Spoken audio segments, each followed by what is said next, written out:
नमस्कार जी, मैं सुधाकर द्विवेदी आपका मैं हृदय से स्वागत करता हूँ। ये वीडियो बहुत पुरानी है, ये नवंबर के आसपास की है। उस टाइम पे क्या होता था, मेरी गाड़ी जब भी मैं क्लच पे रखता था गाड़ी, तो छन छन छन छन छन की आवाज़ आती थी। जैसे ही मैं क्लच छोड़ देता था, गियर पे गाड़ी चलने लगती थी, वैसे ही ये आवाज़ बंद हो जाती थी।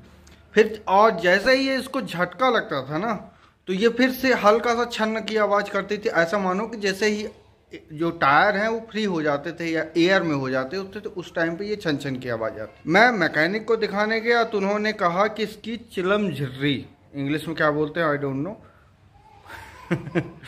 नहीं मालूम, तो वो कट गई है। तो उसमें थोड़ा सा स्पेस आ जाता है, तब ये छनछनाहट की आवाज़ आती है। एक और आवाज़ इसी में आती है खट खट की, जब भी आप एक्सीलरेटर देते हो या छोड़ते हो या क्लच दबाते हो। उसकी भी वीडियो आने वाली है, इसके बाद ही वो आएगी।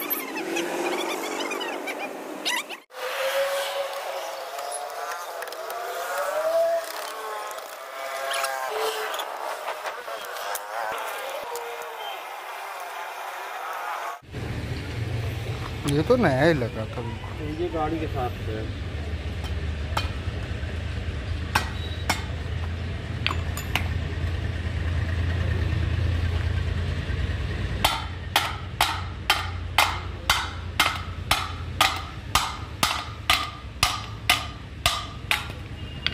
ये 700-800 का है, वो 1950 का है जो ओरिजिनल वाला है। हाँ, वो 1200-1300 ये 1950 का है और ये वाला 1200-1300 का है। ये भी अच्छा खासा वजन है, पर क्वालिटी में तो अंतर रहता ही है। चिलम झिर्री कहते हैं, यही कट जाता है ना तो इसमें प्ले आ जाता है। हाँ, झिरी है ये चिलम। ये चिलम, चिलम में झिर्री फंस जाती है ये कोटिंग होती है एक्स्ट्रा। ये प्लास्टिक कोटेड आती है, लगती है। ये इसकी सर्विस ज्यादा रहती है प्लास्टिक वाले की ना।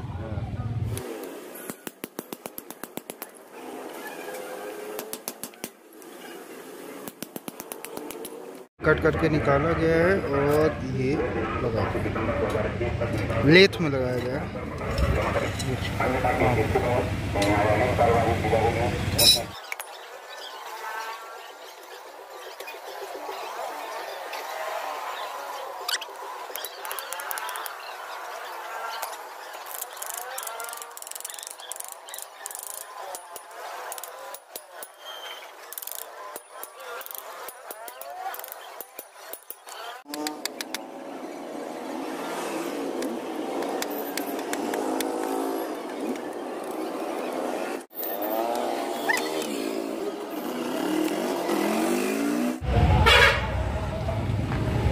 अभी आपने फिटिंग की प्रोसीजर देख ली, फिट हो गया।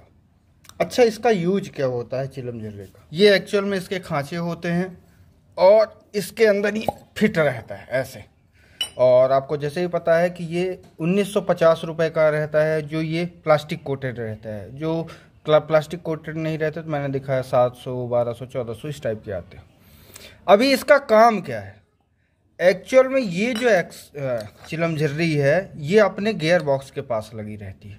आपको जैसा मालूम है कि हमारा जो एक्सल है वो ऐसा तिरछा रहता है, तो जब भी ये एक्सल ऊपर की ओर आता है, क्योंकि पीछे तरफ सॉकअप है तो इस टाइप से जॉइंट रहता है और ये ऊपर नीचे आता है। तो जब ये ऊपर आता है तो इसकी डिस्टेंस हो जाती है कम, तो ये आगे खिसकता है। जब पीछे नीचे जाता है तो इसकी डिस्टेंस बढ़ जाती है। आपको ये निशान दिख रहे हैं ना, ये इसी के है, ये आगे पीछे मूव करता है। कुछ लोग जब कुछ पुराना हो जाता है तो इसमें ज्वाइंट करा देते हैं। तो साहब ऐसी गलती मत करिएगा, आपकी गाड़ी को बहुत ज़्यादा नुकसान होगा। आपके जो क्रॉस हैं वो खिंच जाएंगे। ये क्रॉस पे ऐसे टिका रहता है, ये यूनिवर्सल क्रॉस है, ये घूमता रहता है। खैर इसकी बात नहीं करते अपन। इसमें खर्चा कितना आता है देखिए, आपको निकालना तो पड़ेगा ही एक्सल, और साथ में ये जो है ये आपकी खराद पे या लेथ मशीन पे इसको आगे काटा जाता है, फिर दूसरा वाला मिला के उसको इस एक सिधाई पे फिर उसको ज्वाइंट कर दिया जाता है, भर दिया जाता है, जैसे आपको वीडियो में मैंने दिखाया है। हाँ जी, और आपका एक क्वेश्चन होगा कि आखिर इसको हम ज़्यादातर कैसे चला सकते हैं कि इसमें खराबी बहुत कम है।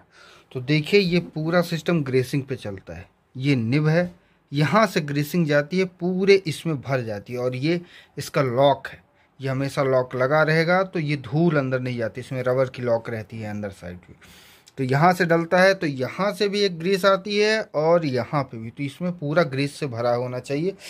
1000 किलोमीटर या आप गाड़ी ज़्यादा खड़ी करे रहते हैं तो 2 महीने 3 महीने में, एक्चुअल में 2 महीने में आप ग्रीसिंग करवाते रहो तो जो अंदर कचरा भी जाता है ना, जब इससे पंप कर देते हैं ना तो ग्रीस, तो वो कचरा अगर थोड़ा बहुत है भी तो वो बाहर फेंक देता है। तो इसकी केयर ऐसे की जा सकती है। इसमें खर्चा कितना आता है, तो साहब ओरिजिनल लेंगे तो 1950 का, 400 रुपये फिटिंग और 200 रुपये लेथ मशीन वाले लेते हैं। ज़्यादा भी ले सकते हैं, कम भी ले सकते हैं, ये रेट अलग अलग रहता है।